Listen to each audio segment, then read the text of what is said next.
Bonjour à tous, j'espère que vous allez bien et c'est vraiment avec beaucoup de plaisir que de pouvoir se retrouver de nouveau pour une nouvelle vidéo autour de la parole de Dieu. Et aujourd'hui, le thème que j'avais vraiment à cœur de partager avec vous est le vœu du Naziréen. Alors, le Naziréen, c'est qui? C'est quoi? Eh bien, vous retrouvez le vœu du Naziréen dans le livre des Nombres, chapitre 6, versets 1 à 21.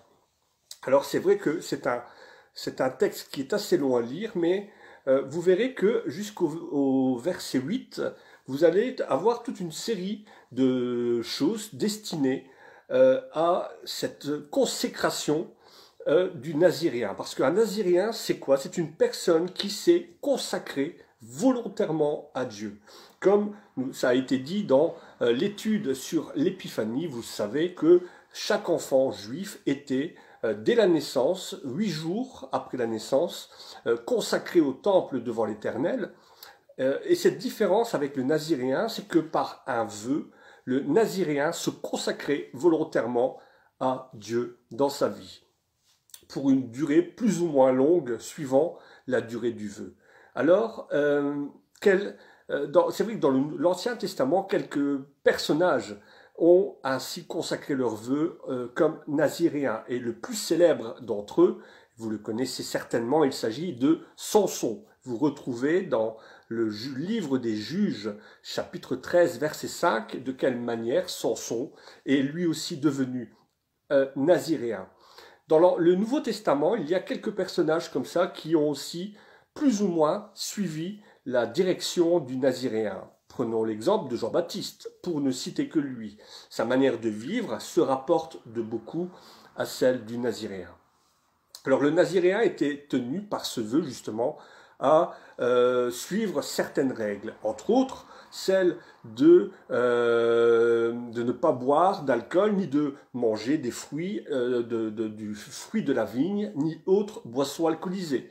Il était aussi tenu de ne pas passer le rasoir sur sa tête. Alors pour moi, ça risque d'être compliqué. Ainsi que de ne pas toucher un mort, et nous comprendrons cela justement pourquoi.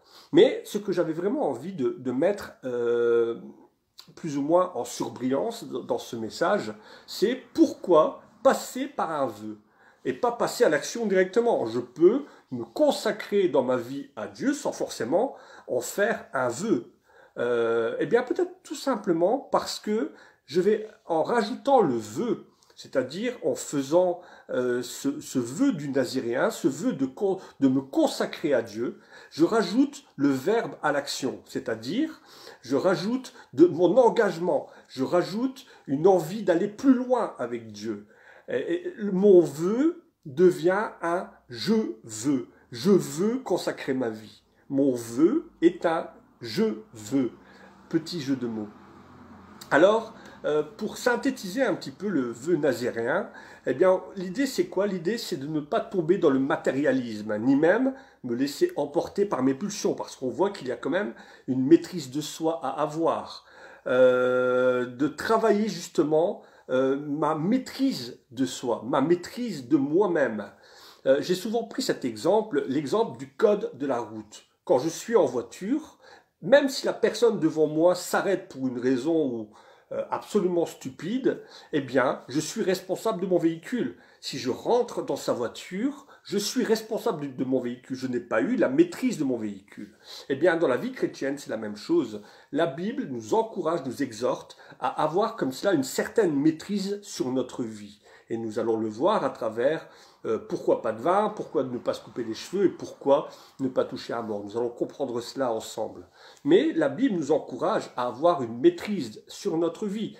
L'apôtre Paul, dans 1 Corinthiens 9, verset 25, compare la vie chrétienne à celle d'un sportif qui s'engage, qui met son corps en bride, qui traite son corps sévèrement justement afin d'obtenir une couronne de victoire, une couronne qui sera périssable. Alors à plus forte raison, nous-mêmes, chrétiens, ne sommes-nous pas appelés à aussi tenir notre corps en bride pour justement remporter cette couronne de justice, cette couronne qui sera impérissable.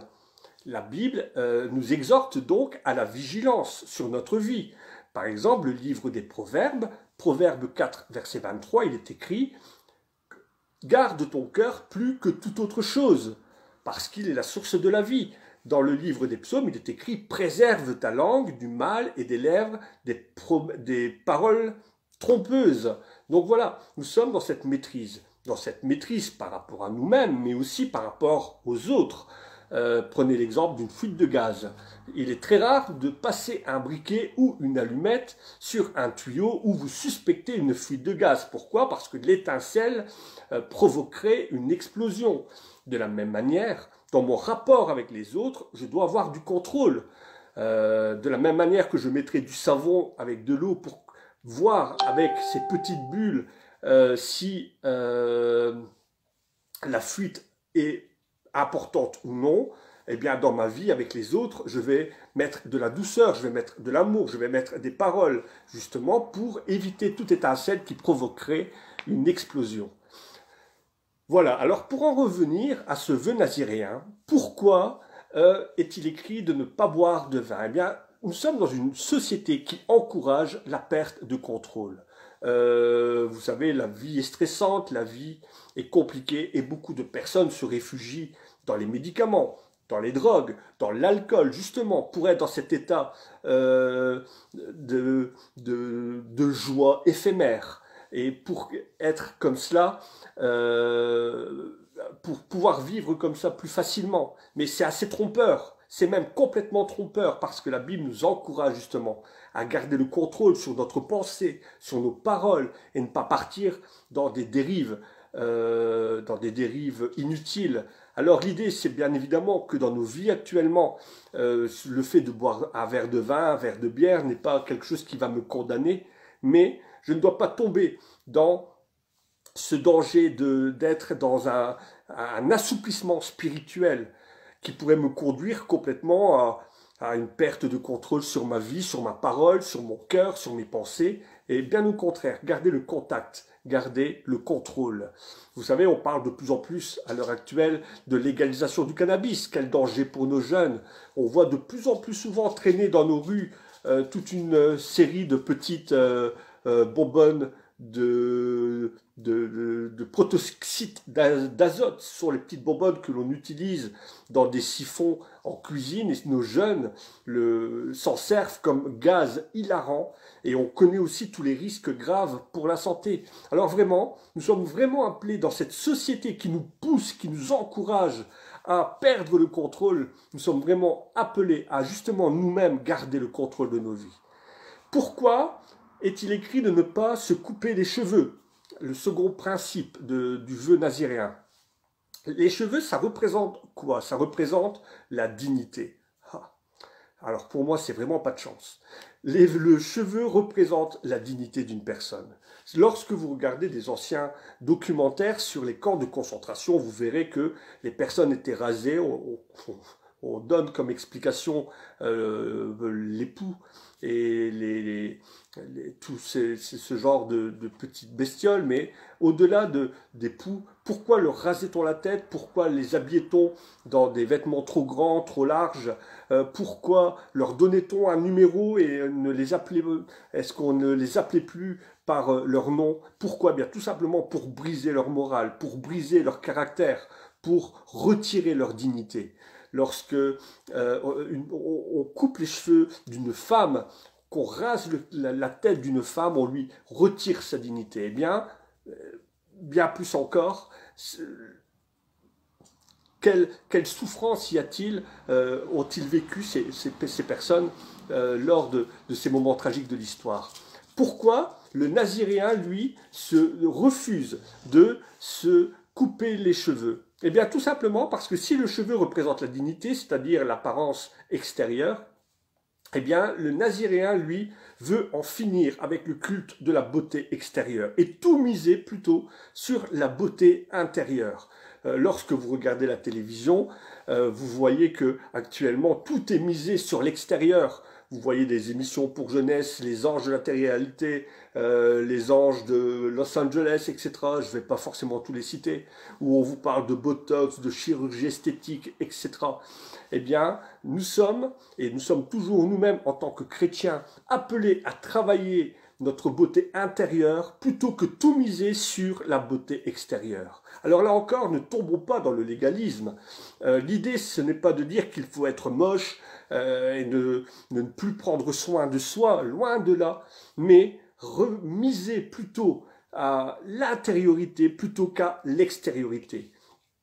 Jésus dira dans Matthieu 6, verset 33, « Cherchez d'abord le royaume de Dieu et sa justice, et toutes choses vous seront données par-dessus tout. » Pourquoi? Parce que je vais mettre l'accent sur l'intérieur de moi. Je vais mettre l'accent sur mon intériorité plutôt que tout miser sur l'extériorité. Vous savez, à l'heure actuelle, tout est tellement placé, le physique est tellement important. Alors que nous sommes appelés à travailler d'abord notre intériorité.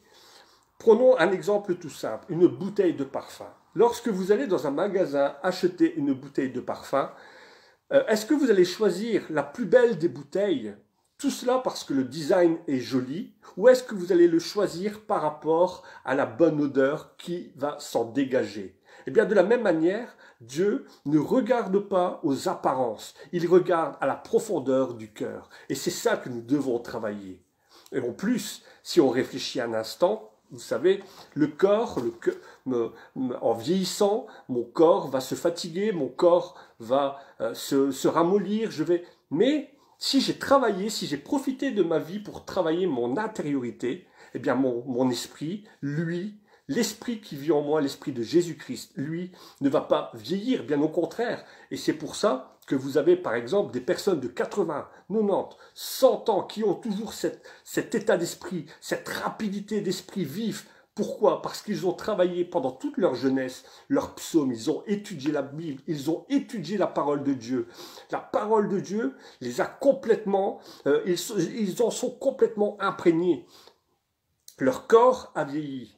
Mais la puissance de l'esprit qui vit en eux, parce qu'ils ont marché avec Jésus, parce qu'ils ils ont travaillé leur sanctification, eh bien, leur maturité fait que ils sont toujours ils ont toujours Dieu à cœur, ils ont des prières magistrales, magnifiques, ils ont encore des versets, ils savent vous citer des versets, et Amen. Je veux dire, c'est ça qui doit être travaillé, c'est pas tant l'apparence physique, c'est notre beauté intérieure. Et c'est cela que Dieu regarde.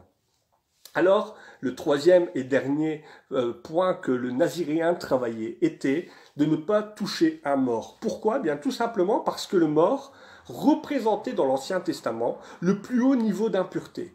C'est-à-dire, la règle du nazir, lui, était de rechercher la pureté. Donc, s'il touchait un mort, s'il rentrait en contact avec une personne morte, même une personne de sa famille, directement il était impur. Donc, il fuyait la mort. Et le chrétien dans tout cela? Nous qui avons la vie en nous, Jésus-Christ, Jésus, il est la vie, il est le chemin qui mène à la vie éternelle. N'avons-nous pas cette obligation de travailler justement et de montrer au monde entier que nous sommes dans cet esprit positif, de joie, de paix, d'harmonie, rechercher cette maturité spirituelle? Moi, je crois que si. Étant donné que je suis une lettre ouverte, que nous sommes des lettres ouvertes pour le monde, nous sommes appelés à montrer que nous avons la vie en nous, la vie de Jésus-Christ en nous. Et c'est cela que nous devons, non pas voir le négatif, mais plutôt voir le positif. Que le monde voit que Christ, qui est la vie, règne en moi. Alors je vais vous laisser avec ce petit cantique. Te ressembler Jésus est mon espoir suprême. Penser, agir, aimer toujours plus comme toi. Te ressembler Jésus, c'est mon espoir suprême. Par ton esprit, rends-moi semblable à toi. Et c'est cela que nous sommes appelés à être. Si nous pouvons retirer quelque chose de ce vœu naziréen, eh bien c'est ça. Recherchons cette maturité spirituelle et marchons chaque jour dans la sanctification. Soyez bénis.